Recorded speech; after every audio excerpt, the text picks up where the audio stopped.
त्रिशूल एजुकेशन में आपका स्वागत है। मैं हूं विनोद मियां। इस लेक्चर में हम जानेंगे उत्पादन फलन के प्रकार और इन प्रकारों में अंतर। तो उत्पादन जो फलन है वह दो प्रकार का होता है। नंबर एक आता है अल्पकालीन उत्पादन फलन और नंबर दो आता है दीर्घकालीन उत्पादन फलन। तो सबसे पहले समझते हैं कि अल्पकालीन उत्पादन फलन किसे कहते हैं। अल्पकालीन उत्पादन फलन को इंग्लिश में कहते हैं शॉर्ट टर्म प्रोडक्शन फंक्शन। तो ये शॉर्ट टर्म प्रोडक्शन फंक्शन क्या होता है, इसकी परिभाषा है कि जब उत्पादन के एक या एक से अधिक साधनों को कारक भी कहते हैं को स्थिर रखकर अन्य साधनों की मात्राओं को बढ़ाया जाता है तो इसे अल्पकालीन उत्पादन फलन कहते हैं। तो अल्पकालीन, अल्प मीन्स कम और काल मीन्स समय, जब यह उत्पादक के पास समय कम होता है और वह प्रोडक्शन की मात्रा को या उत्पादन की मात्रा को आवश्यकता से ज्यादा नहीं बढ़ा सकता है तो इसे कहते हैं अल्पकालीन उत्पादन फलन। तो जो अल्पकालीन उत्पादन फलन है इसे परिवर्तनशील अनुपातों का नियम भी कहते हैं। कौन सा नियम कहते हैं? परिवर्तनशील अनुपातों का नियम, लॉ ऑफ वेरिएबल प्रोपोर्शन। ये परिवर्तनशील अनुपातों का नियम क्या है, इसके ऊपर पहले वीडियो हमारे चैनल पर उपलब्ध है, आप प्ले लिस्ट में जाकर इसको देख सकते हैं। तो अल्पकालीन उत्पादन फलन में क्या कहा कि एक या एक से अधिक साधन क्या होते हैं, स्थिर होते हैं।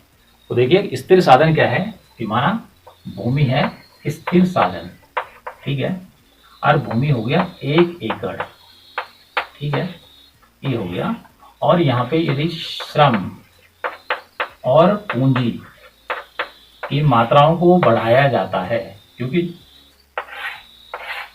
यहाँ पे देखिए 1, 2 और 3 1 एकड़ जमीन है, एक सेम रहेगी और श्रम और पूंजी की मात्राओं को बढ़ाया जाता है। एक या एक से अधिक साधन क्या रहेंगे, स्थिर रहेंगे, क्योंकि टाइम कम है तो भूमि की जो मात्रा है वो कितनी रहेगी, उदाहरण में 1 एकड़ रहेगी। तो श्रम और पूंजी 1 बढ़ाई जाती है, 2 बढ़ाई जाती है, 3 बढ़ाई जाती है, ठीक है। तो उसके बाद यहाँ पे हमें जो उत्पादन प्राप्त होगा, कुल उत्पादन, औसत उत्पादन और सीमांत उत्पादन। तो इस प्रकार का जो उत्पादन फलन होता है इसमें क्या करते हैं, यदि भूमि को स्थिर रख लिया जाता है। क्यों रख लिया जाता है कि समय कम होता है और समय की कमी के कारण उसमें वृद्धि नहीं की जा सकती है। हाँ, केवल श्रम और पूंजी की मात्राओं को बढ़ाया जाता है। इसमें लिखा अन्य साधनों की मात्राओं को बढ़ाया जाता है, 1, 2, 3। और उसके बाद उत्पादन पर क्या असर पड़ता है उसे कहते हैं अल्पकालीन उत्पादन फलन। और अल्पकालीन उत्पादन फलन के अंतर्गत परिवर्तनशील अनुपातों का नियम आता है। दूसरा है दीर्घकालीन उत्पादन फलन, लॉन्ग टर्म प्रोडक्शन फंक्शन। अल्पकालीन उत्पादन फलन का जो विलोम है, अपोजिट है, वह है दीर्घकालीन उत्पादन फलन, लॉन्ग टर्म प्रोडक्शन फंक्शन। अब यहां पे देखिए दीर्घकाल और अल्पकाल। अल्पकाल में क्या होता है, उत्पादक के पास समय कम होता है, और दीर्घकाल में उत्पादक के पास समय क्या होता है, ज्यादा होता है। तो वह उत्पादन को मांग के अनुसार बढ़ा सकता है या मांग के अनुसार घटा भी सकता है। तो दीर्घकालीन उत्पादन फलन किसे कहते हैं, तो जब उत्पादन के सभी साधन क्या हों, परिवर्तनशील हों, तो इसे दीर्घकालीन उत्पादन फलन कहते हैं। और इसे कहते हैं या इसे जाना जाता है पैमाने के प्रतिफल के नियम के रूप में। तो जो पैमाने का प्रतिफल है वो दीर्घकाल से संबंध रखता है और परिवर्तनशील अनुपातों का जो नियम है वो अल्पकालीन उत्पादन फलन से संबंध रखता है।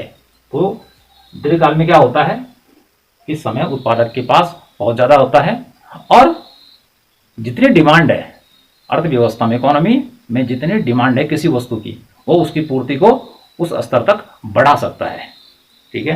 तो ऐसी स्थिति में क्या होते हैं, उत्पादन के सभी साधन, भूमि, श्रम, पूंजी, संगठन, सभी को क्या किया जा सकता है, परिवर्तित किया जा सकता है, सभी को एक साथ बढ़ाया जा सकता है। जबकि अल्पकालीन उत्पादन फलन में क्या हो रहा है कि समय के अभाव में भूमि को स्थिर रखना पड़ रहा है, केवल कुछ साधनों की मात्राओं को ही बढ़ाना पड़ रहा है। तो इस प्रकार से ये हुआ दीर्घकालीन उत्पादन फलन।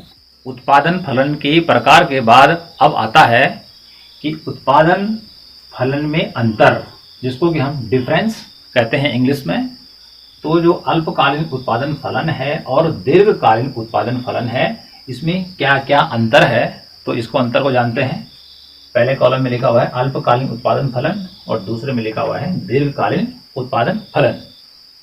तो पहला है कि जो अल्पकालीन उत्पादन फलन होता है यहाँ पर समय कम होता है, जबकि जो दीर्घकालीन उत्पादन फलन है यहाँ पर समय पर्याप्त होता है, अर्थात उसके पास समय ज़्यादा होता है और यहाँ पर समय कम होता है। दूसरा आता है कि अल्पकालीन उत्पादन फलन में पूर्ति को एक सीमा तक बढ़ा सकता है, अर्थात जो उत्पादक है वह वस्तु की पूर्ति को एक सीमा तक बढ़ा सकता है। कि माना कि कोई किसान है, ठीक है, और उसके यहाँ 5 टन चावल उसके खेत में पड़ा है। ओके, 5 टन चावल उसके खेत में है और इतना चावल उसका सारा बिक जाता है। उसके बाद कुछ और ग्राहक पहुंचते हैं और उनको भी चावल चाहिए, तो वह क्योंकि उसका चावल तो पूरा बिक चुका है, अब अगली जो फसल आएगी वो नेक्स्ट आएगी 1 साल बाद, तो वो तुरंत इसकी मात्रा को नहीं बढ़ा सकता है। हाँ, उस सीमा तक वो उसमें वृद्धि कर सकता है। कैसे हो सकता है कि 1 टन तक वो क्या कर सकता है, अगल बगल के जो उसकी जानकारी में किसान है उनसे ले सकता है और उसके बाद उसके पास जो ग्राहक आए हैं उनकी पूर्ति को पूरा कर सकता है। ओके, तो इसलिए कहा गया है पूर्ति को एक सीमा तक बढ़ा सकता है, ठीक है, 1 टन तक बढ़ा सकता है। और पता चला कि 5 टन तो बिक गया और मांगने वाले 5 टन आ गए, ठीक है, कि उन्हें 5 टन चाहिए, तो वह पूर्ति को नहीं बढ़ा सकता है। हाँ, 1 टन तो वह अगल बगल से मांग कर या खरीद कर बढ़ा सकता है। ठीक है यार, यहाँ पे देखिए अंतर कि पूर्ति को मांग के अनुसार बढ़ा सकता है। दीर्घकालीन उत्पादन फलन में समय बहुत लंबा होता है उत्पादक के पास, तो जितनी मांग होगी वह उतना ही मांग को पूरा कर सकता है। 10 टन की मांग को 10 टन पूरा कर सकता है, 15 टन की होगी तो 15 टन को वह पूरा कर सकता है, क्योंकि उसके पास टाइम ज्यादा है। ओके, अगला है कि परिवर्तनशील अनुपातों का नियम कहते हैं, अर्थात जो अल्पकालीन उत्पादन फलन है उसे परिवर्तनशील अनुपातों का नियम कहते हैं।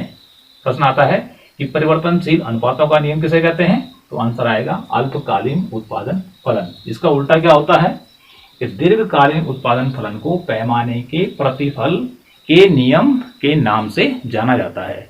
तो जो पैमाने का प्रतिफल है वो दीर्घकाल में आता है, ठीक है।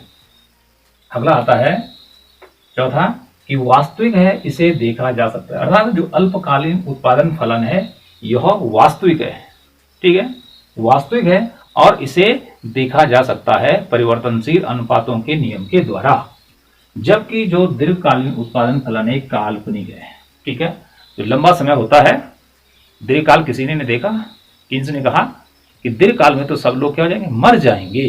तो दीर्घकाल का जो नियम होता है वह काल्पनिक होता है और इसलिए कहा गया है कि यह वास्तविक है, जबकि दीर्घकालीन उत्पादन फलन काल्पनिक है। अगला आता है कि समय की कमी से साधनों का संयोग अनुपात बदल जाता है, अर्थात अल्पकाल में समय की कमी होती है तो एक साधन को, अर्थात जैसे भूमि स्थिर रख दी और श्रम और पूंजी की मात्राओं को बढ़ाते हैं तो भूमि की मात्रा और श्रम और पूंजी की मात्राओं का जो कॉम्बिनेशन होता है उसका जो अनुपात होता है, रेशियो होता है, वह बदल जाता है, ठीक है, चेंज हो जाता है। लेकिन यहाँ पर अर्थात दीर्घकालीन उत्पादन फलन में समय की अधिकता से सभी साधनों का जो कॉम्बिनेशन होता है वो एक समान रहता है। 2% की दर से बढ़ रहे हैं, 4% की दर से बढ़ रहे हैं, 6 की बढ़ रहे हैं, तो सभी एक ही रेट से, एक ही रेशियो से बढ़ेंगे। इस प्रकार से यहाँ पे समय की अधिकता से साधनों का संयोग या कॉम्बिनेशन रेशियो जो होता है वो समान रहता है, इक्वल रहता है। और अंतिम है कि परिवर्तनशील साधनों की कीमतें बढ़ती और घटती रहती है, क्योंकि यहाँ पर जो उत्पादन है यहाँ पर मांग और पूर्ति की शक्तियों के कारण क्या होता है, कीमतें बढ़ती और घटती रहती हैं। यदि मांग बढ़ेगी तो कीमत बढ़ेगी, ठीक है, और मांग घटेगी तो कीमत घटेगी। लेकिन यहाँ पर क्या होता है कि लंबा समय होने के कारण मांग और पूर्ति दोनों बराबर हो जाती हैं, इसलिए यहाँ पर कीमत क्या होती है, स्थिर रहती है। तो इस प्रकार से ये डिफरेंस हो गया अल्पकालीन उत्पादन फलन और दीर्घकालीन उत्पादन फलन। इस प्रकार से इस टॉपिक में मैंने आपको बताया कि उत्पादन फलन के प्रकार। जो उत्पादन फलन है वह दो प्रकार का होता है। एक होता है अल्पकालीन उत्पादन फलन। तो जो अल्पकालीन उत्पादन फलन होता है वह अल्पकाल से संबंध रखता है और इसमें एक या एक से अधिक साधनों को स्थिर रखकर अन्य साधनों को परिवर्तनशील किया जाता है और उसके बाद जो परिणाम उत्पादन के रूप में आता है उसे अल्पकालीन उत्पादन फलन कहते हैं। और दूसरा आता है दीर्घकालीन उत्पादन फलन। दीर्घकाल का अर्थ होगा लंबा समय, लॉन्ग टर्म या लॉन्ग टाइम होता है। तो दीर्घकालीन उत्पादन फलन में उत्पादन के सभी साधनों को अर्थात भूमि है, श्रम है, पूंजी है, संगठन है, शाह सभी को बदला जा सकता है, ठीक है, और वो भी एक समान दर से। तो इसलिए उसको दीर्घकालीन उत्पादन फलन कहते हैं। जो अल्पकालीन उत्पादन फलन है उसमें परिवर्तनशील अनुपातों का नियम आता है और जो दीर्घकालीन उत्पादन फलन है उसमें पैमाने का प्रतिफल आता है।